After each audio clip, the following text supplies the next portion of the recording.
요한복음은 새 창조에 대한 복음이다. 그리고 그 새 창조의 복음에서 매우 중요한 것이 바로 로고스이신 주님께서 우리 가운데 성전을 지으신 사건이다. 요한복음은 그렇게 해서 주님 안에서 지어진 성전 안에서 우리가 하나님과 더불어 교제하는 내용, 이것이 요한복음을 관통하는 매우 중요한 주제다라는 이야기를 여러분과 했습니다. 세례 요한은 그런 주인공이신 주님이 누구신지를 매우 분명하고 또한 선명하게 이야기해 주었습니다. 지난 시간에 세례 요한은 예수님을 보고 세상 죄를 없애버리는 어린 양을 보라, 이렇게 이야기했습니다. 요한복음에서 이 어린 양이라는 말의 의미는 고난당하는 어린 양, 또 유월절 어린 양, 그리고 승리하신 어린 양이라고 이해되고 있다, 이렇게 이야기했습니다. 그렇다면 우리는 어떻게 그 어린 양의 승리에 동참할 수 있다고 이야기했습니까? 어린 양이신 주님께서 성령으로 우리에게 세례를 베풀어 주심을 통해서 우리도 그 승리에 동참하게 된다, 이렇게 이야기했습니다. 후에 다음 장 3장 16절에서 요한이 사용한 언어를 좀 빌리면 그 승리하신 어린 양을 믿는 믿음을 통해서 우리도 그 어린 양의 승리하신 어린 양의 승리에 참여할 뿐만 아니라 그 어린 양이 주시는 영생에 동참할 수 있게 된다, 이렇게 이야기했습니다. 바로 이런 이유 때문에 기독교에서 믿음이라고 하는 것이 참 중요한 요소가 되는 거죠.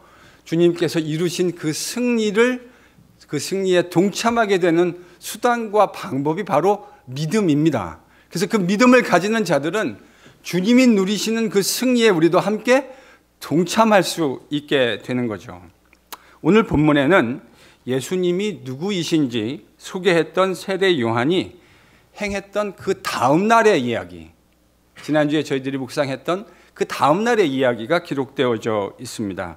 이 이야기에는 이른바 킹덤 스탠다드가 등장합니다. 주님의 몸인 성전이신 교회가 어떻게 세워져야 하는지, 이것에 관한 매우 분명한 모범 답안이 등장하지 않나, 저는 그렇게 생각합니다.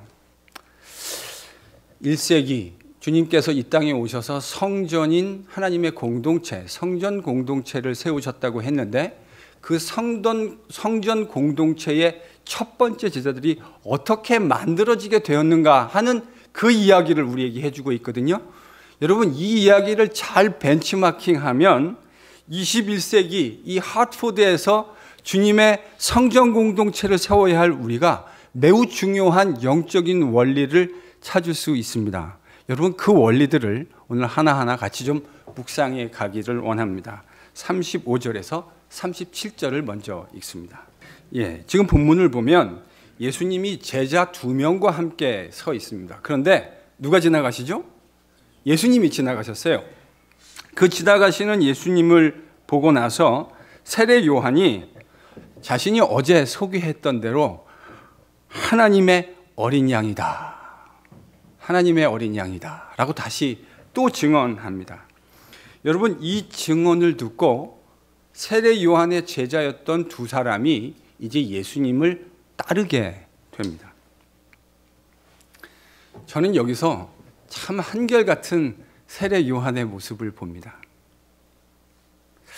자신에게 지금 쏠려 있는 온 유대 사회의 관심, 제가 지난주에 세례 요한을 얘기하면서 이 당시 세례 요한에 대한 사람들의 반응이 어떤 반응이었는지를 말씀드리지 않았습니까? 여러분, 세례 요한이요, 온 유대 사회의 관심을 한 몸에 받고 있던 시절이었습니다. 그런데 그 세상의 시선과 그 관심을 극구 부인하고 세례 요한은 우리의 영원한 주인공이시고 우리의 영원한 챔피언이신 예수님만을 사람들에게 소개하는 모습으로, 한결같은 모습으로 등장합니다. 저는 이 모습에서요, 인간 리더십이 추구해야 할 스탠다드가 무엇인가를 묵상하지 않을 수가 없습니다. 여러분, 이 시선이 얼마나 달콤한 시선입니까? 사람 몇 사람이 나를 그저 알아줘도 거기에 정신해 하는 게 여러분 이 인간의 인지상정 아닙니까? 그런데요, 온 유대 사회의 관심을 한 몸에 받고 있지 않습니까? 심지어 사람들은 세례 요한이 하나님이 보내실 메시아일는지 모른다고 생각하고 있던 상황이 아니었습니까? 그런데요, 그런 상황에서도 세례 요한은 자신이 누구이며 무엇을 해야 하는지를 정확히 알고 있었습니다. 알고 있었을 뿐만 아니라 그대로 정확하게 수행하는 모습을 봅니다. 저는 이 세례 요한의 모습이야말로 오늘날 주님의 교회의 지도자들이 추구해야 할 참된 리더십의 전형이 아닐까 생각해 봅니다. 사람들이요, 조금만 알아주면 자신이 뭐가 정말 대단한 사람이라도 된 것인 양 착각하고 그걸 기반 삼아, 그거를 파운데이션 삼아 자기가 이루고 싶은 야망을 추구하는 리더들을 심심치 않게 볼 수 있었습니다. 상황이 이렇다 보니까요, 성도들에게 끊임없이 우리의 주인공이신 참 목자장이신 주님만을 바라보게 하는 그 리더가 참 그리운 시대가 되었습니다. 그래서 이렇게 말을 시작한 참에 성도 여러분들께 정직하게 제 기도 제목 하나 부탁드리고 싶습니다. 저를 위해서 기도할 때 좀 이렇게 기도해 주세요. 저도요, 사람들의 인정과 그들의 인기가 얼마나 달콤한 것인지 조금은 아는 사람이거든요. 뭐 많이 안다고 하면 거짓말이고요, 조금은 뭔지 아는 사람이에요.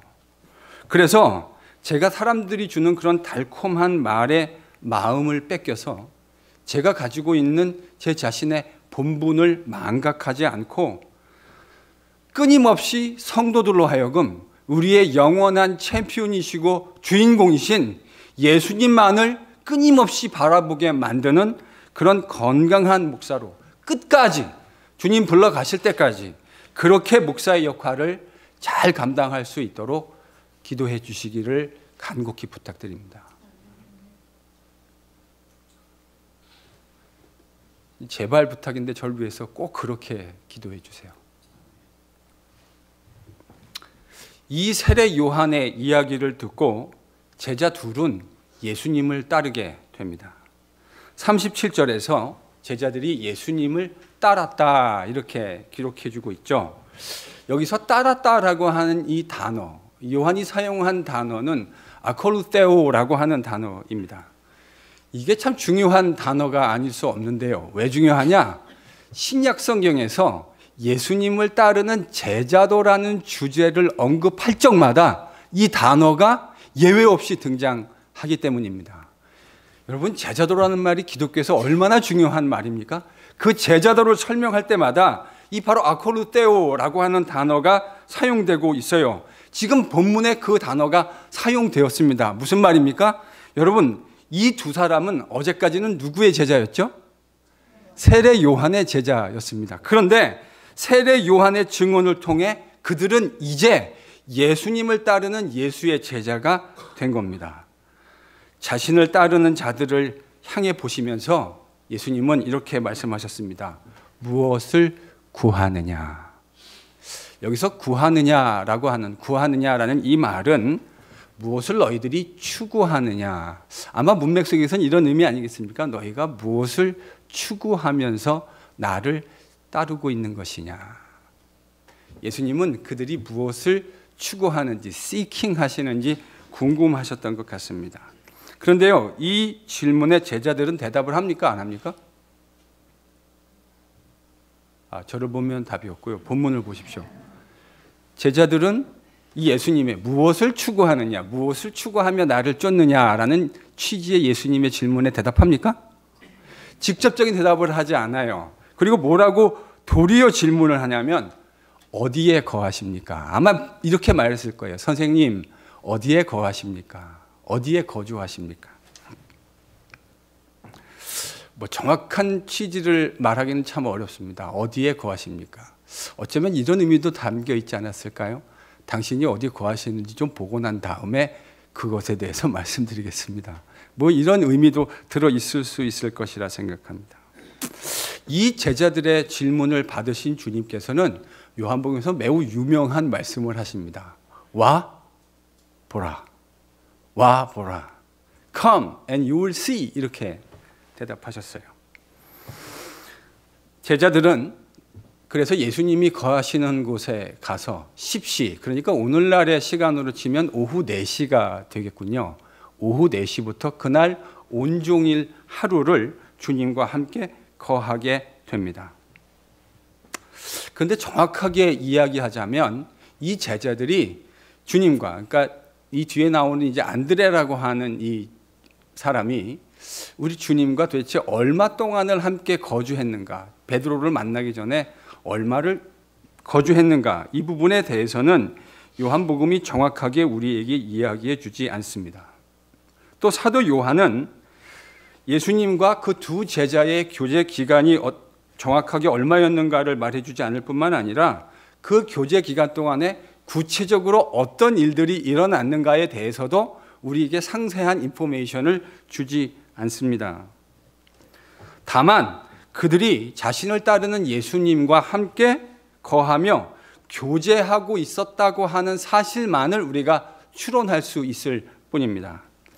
그런데요, 사실 사도 요한이 이야기하고 싶은 것은요, 그 다음 이야기입니다.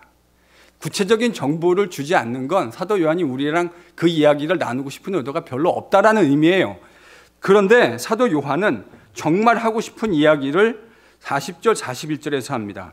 주님과 교제를 하고 난 후에 안드레가 보여준 첫 번째 반응이 뭐였습니까? 여러분, 그게 40절, 41절에 기록되어 있습니다. 함께 읽죠. 여러분, 지금 안드레가요, 자신의 형제 베드로를 찾아가서 자신이 메시아를 만났다고 고백합니다. 이 사실로 추론해 봤을 때 구체적인 과정, 그가 우리에게 얘기해 주지 않아서 알 수 없지만 저는 요한이 말하려고 하는 바는 매우 분명하고 선명하다고 생각합니다.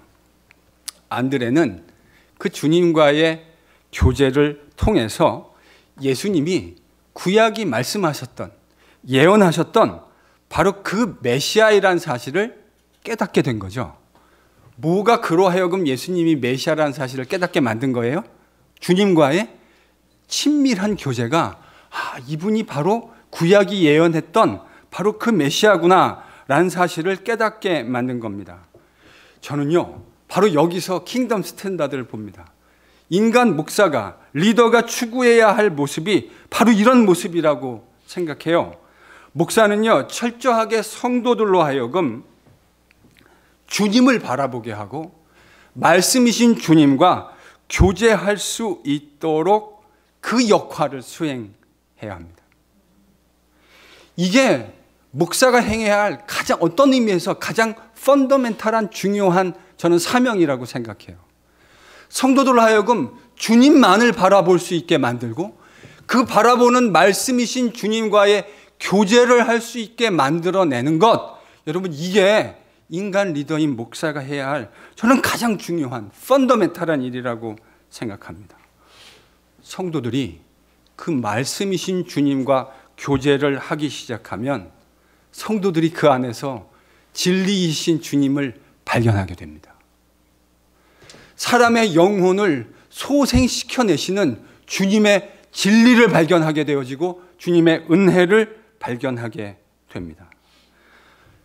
여러분, 우리가 세상에 친구를 사귀어도 우리가 영향을 받는 것이 너무 당연하지 않습니까? 진리이신 말씀이신 주님과 교제를 하는데 영향을 받는 것이 너무 당연하죠. 그래서요, 그 주님과 교제를 통해서 우리는 진리를 경험하고 그 진리 속에서 진리가 우리를 진정으로 자유케 하는 귀한 은혜를 경험하게 되는 겁니다.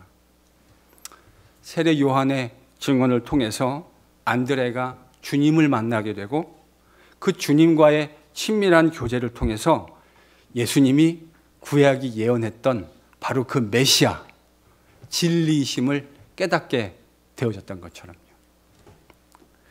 주님과 교제를 통해서 예수님이 메시아인 것을 깨닫게 된 안드레가 여러분 제일 먼저 한 일이 뭐죠?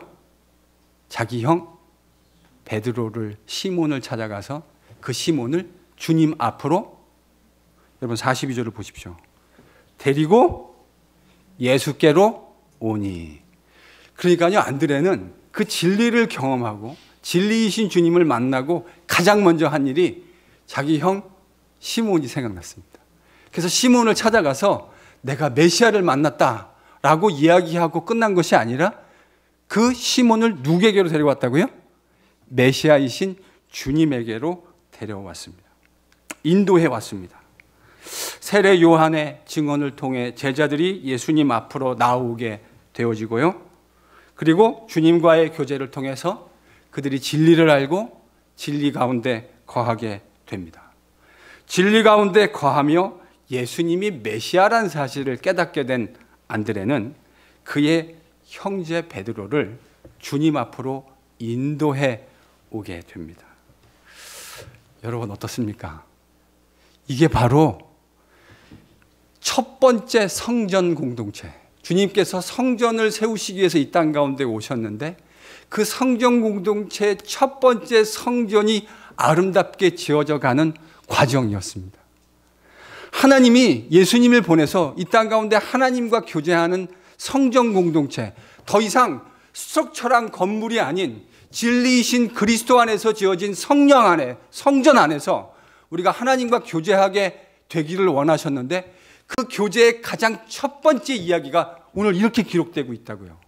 자기가 해야 할 일들을 철두철미하게 행하고 있는 모습 속에 하나님의 성전 공동체가 아름답게 지어져 가는 첫 번째 얘기를 저희들이 목격하고 있는 겁니다.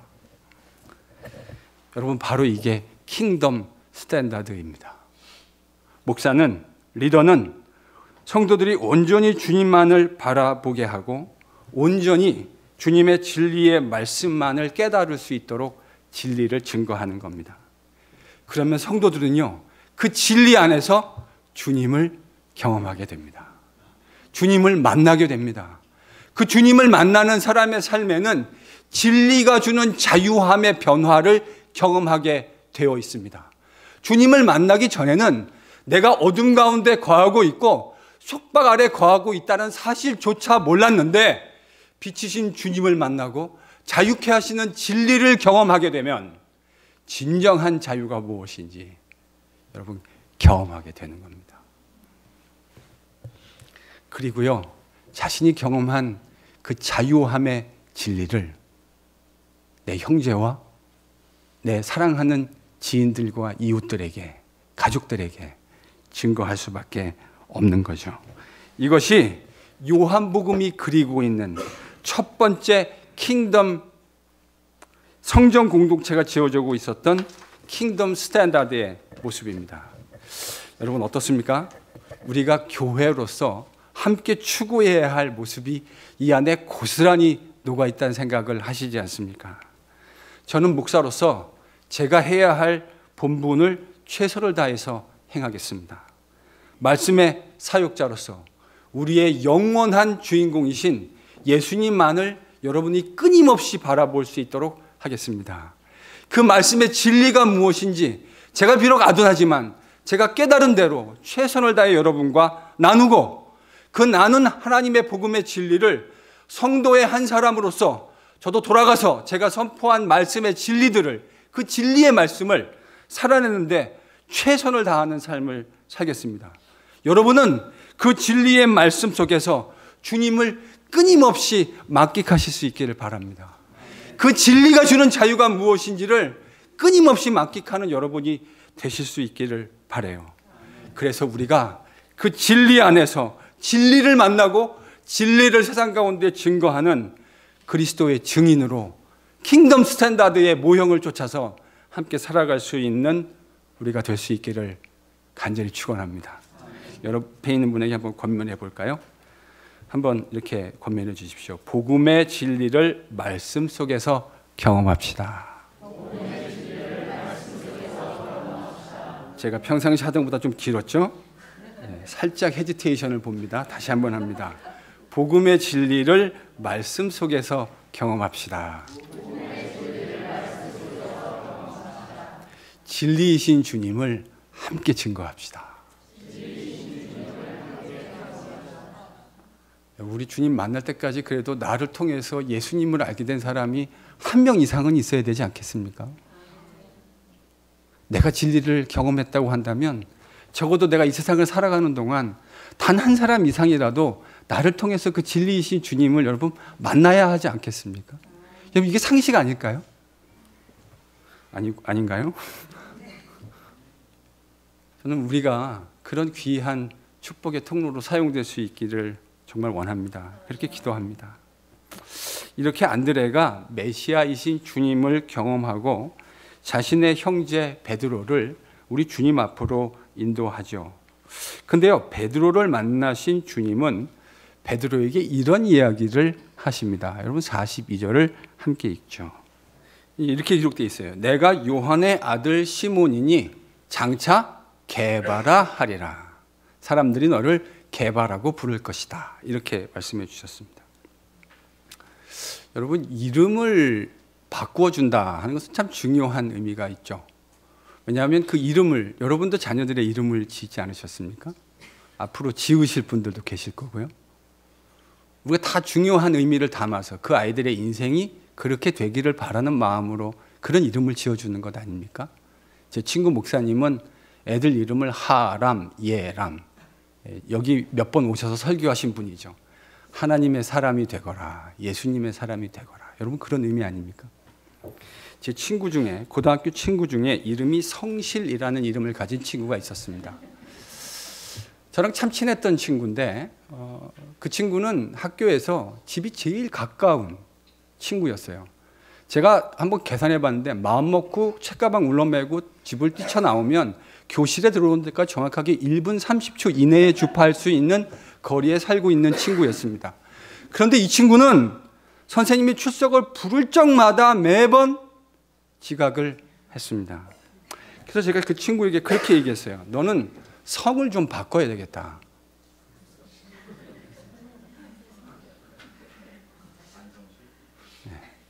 뭐 그렇게. 여러분 이름을 바꾼다는 건 참 중요한 의미가 있는 것 아니겠습니까? 주님을 처음 만난 바로 그 자리에서 주님은 시몬의 이름을 바꾸어 주셨습니다. 네가 게바라고 불리게 될 거다. 근데 그 게바는 번역하면 베드로다. 여러분 우리는 베드로의 이름을 베드로라고 이렇게 친숙하게 알고 있죠. 사실 이 본문에 보면 베드로가 가지고 있었던 초대교회에서 불렸던 세 개의 이름이 다 기록되어져 있습니다.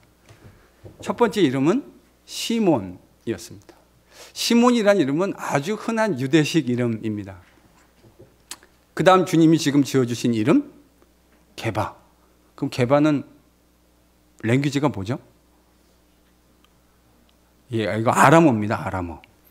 그러니까 시몬이라고 하는 건 히브리 말이고요. 게바, 케파스라고 하는 건 아람어입니다. 그럼 베드로는요?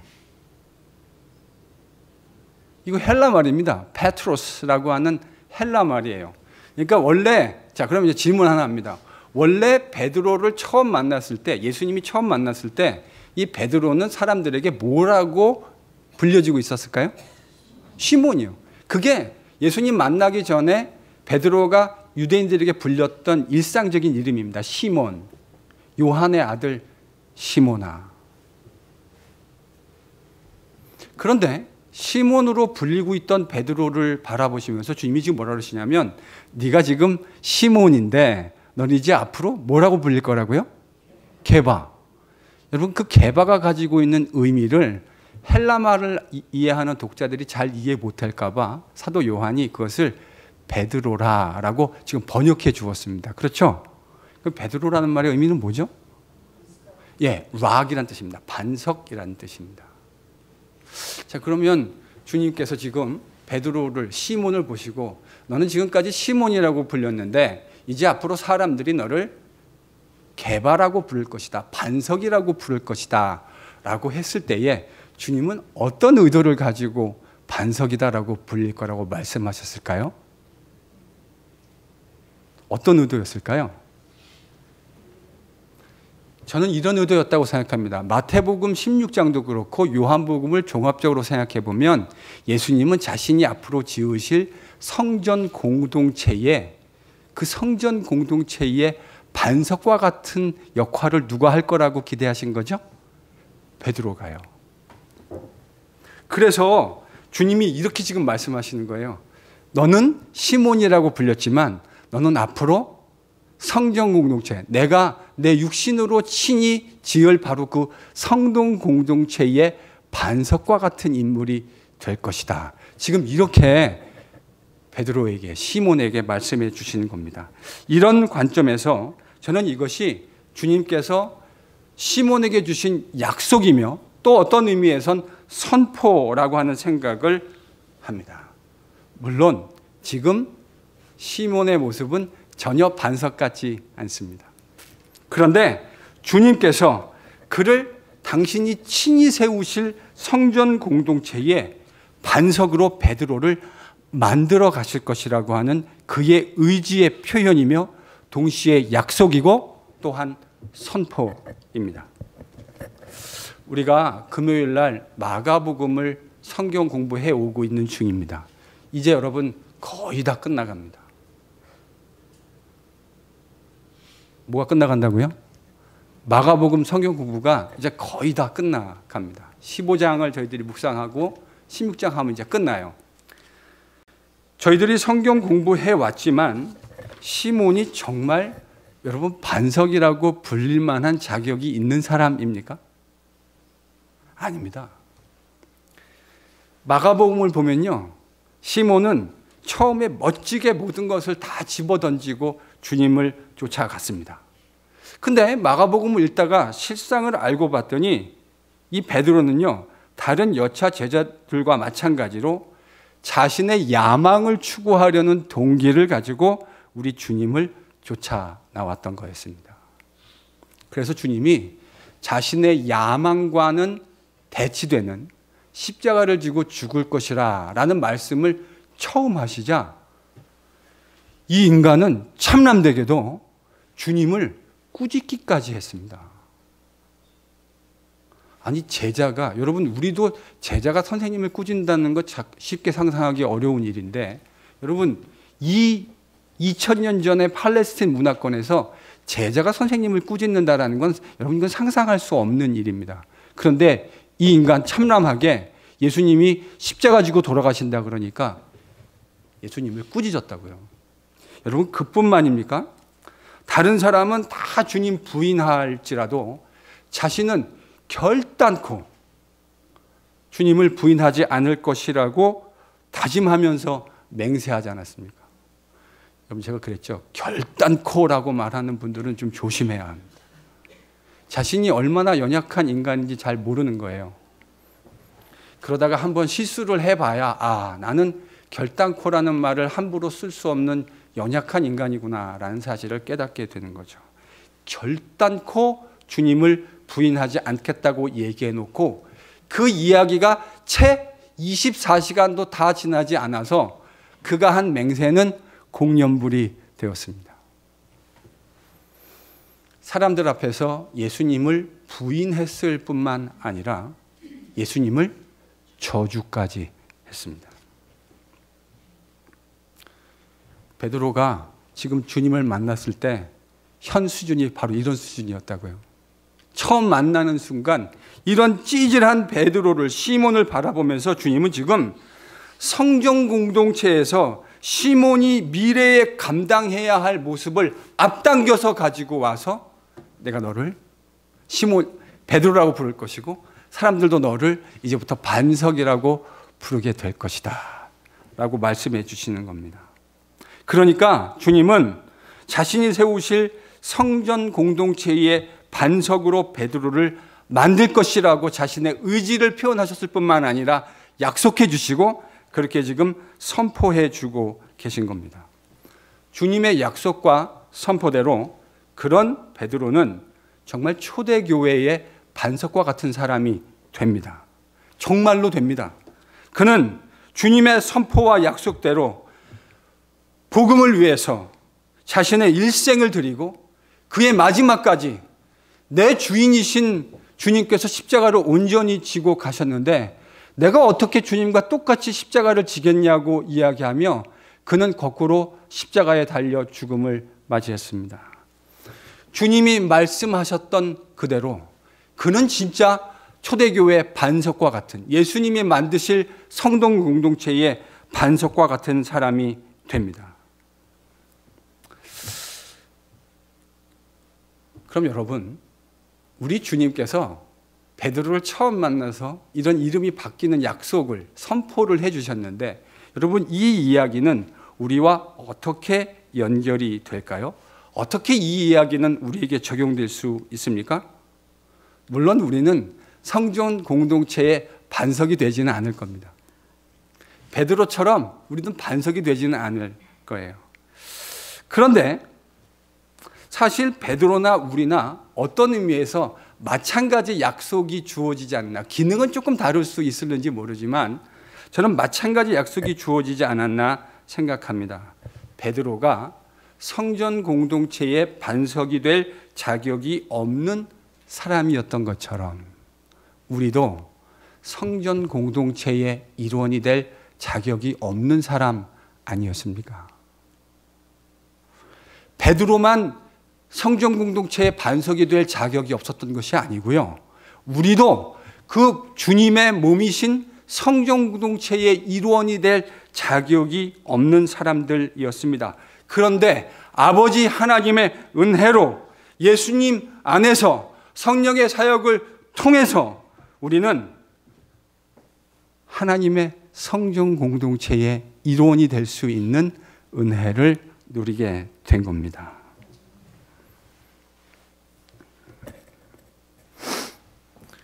하나님의 은혜 때문에 우리는 자격이 없지만 하나님의 백성으로 불릴 수 있게 되어졌고 예수님의 제자라고 불리게 되었습니다. 우리의 현재 모습 속에 온전한 하나님의 백성됨의 징표가 나타나서도 아니고 예수 그리스도의 제자로 보여주어야 할 온전한 모습이 드러나서도 아닙니다. 그럼에도 그런 우리를 하나님의 성전 공동체의 백성으로 예수님의 제자로 만들어 가실 것이라고 하는 그 사실, 저는 그것이 오늘 요한복음을 통해서 하나님이 우리에게 주시는 귀한 약속이라는 생각을 하지 않을 수가 없습니다. 부족한 베드로였지만 하나님의 열심이 그를 거룩한 성전의 반석으로 만들어 가셨습니다. 그 하나님께서 그 하나님의 거룩한 열심이 우리를 예수님의 성전 공동체의 일원으로 만들어 가실 줄로 믿습니다. 여러분, 여기에 복음의 소망이 있는 겁니다. 우리 안에서 소망을 찾으려고 하면 늘 자꾸 실망하게 됩니다. 그런데 그런 나를 끝까지 붙들고 그런 성전 공동체의 성전으로 베드로를 만들어 가셨던 바로 그 하나님께서 우리도 하나님의 온전한 성전 공동체의 멤버를 만들어 가실 것이라고 하는 이 사실, 저는 이게 요한복음이 우리에게 주는 가장 빛나는 약속 가운데 하나라고 생각하지 않을 수 없습니다. 하나님의 열심이요, 우리를 성전 공동체의 일원으로 만들어 가실 겁니다. 우리를 성전으로 빚어 가실 거예요. 옆에 분에게 이렇게 한번 권면해 주십시오. 이번은 끊어서 합니다. 우리를 함께 성전으로 빚어 가실 주님을 바라봅니다.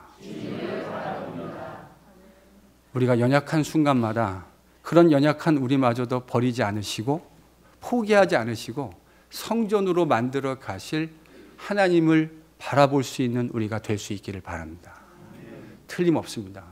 그 연약한 베드로도 성전의 반석으로 만들어 가셨던 하나님께서 우리도 그 성전 공동체의 아름다운 일원으로 틀림없이 만들어 가실 겁니다. 오늘 우리는 본문을 통해서 킹덤 스탠다드를 함께 묵상했습니다. 어떻게 첫 번째 성전 공동체가 아름답게 세워져 갔느냐 하는 것을 본문을 통해서 짧게 묵상해 보았습니다. 목사는 목사로서, 성도는 성도로서 성전 공동체로 함께 지어져 가기 위해서 자신의 몫을 다할 수 있기를 바랍니다. 저는 말씀의 사역자로서 성도들이 말씀이신 주님과 온전히 교제할 수 있도록 그렇게 하기 위해서 필요한 지식으로 무장하는 일에 최선을 다하겠습니다. 그리고 제가 전한 그 복음을 저도 여러분과 똑같은 성도의 한 명으로, 주님, 목자장이신 주님의 지도가 필요한 똑같은 양의 한 명으로 제가 선포한 그 복음의 진리를 제 삶 가운데 살아내기 위해서 최선을 다하겠습니다. 여러분은 그 진리의 말씀 안에서 주님을 만나고 그 진리이신 주님과의 말씀의 교제 안에서 복음이 주는 진정한 자유함을 마음껏 누리실 수 있기를 바랍니다. 복음만이 줄 수 있는 진정한 자유가 무엇인지 마음껏 경험하실 수 있는 여러분이 될 수 있기를 바랍니다. 여러분만 경험하지 마시고 경험한 그 진리이신 주님을, 안드레가 그의 형제 베드로를 찾아가서 생명 되시고 빛 되신 진리이신 주님을 증거했던 것처럼 우리도 그 진리이신 주님을 함께 증거하는 아름다운 하나님의 백성들이 될 수 있기를 소망합니다. 그 킹덤 스탠다드, 오늘 요한복음이 보여주는 이 킹덤 스탠다드를 따르는 우리의 사역을 통해서 하나님은 우리와 우리의 이웃들, 우리의 가족들을 아름다운 성전 공동체로 빚어가실 겁니다. 이 귀하고 복되고 생각하면 생각할 적마다 가슴 뛰는 이 일에 NGPC가 함께 온전히 쓰임받을 수 있는 교회가 되기를 예수님의 이름으로 간절히 축원합니다. 기도하겠습니다.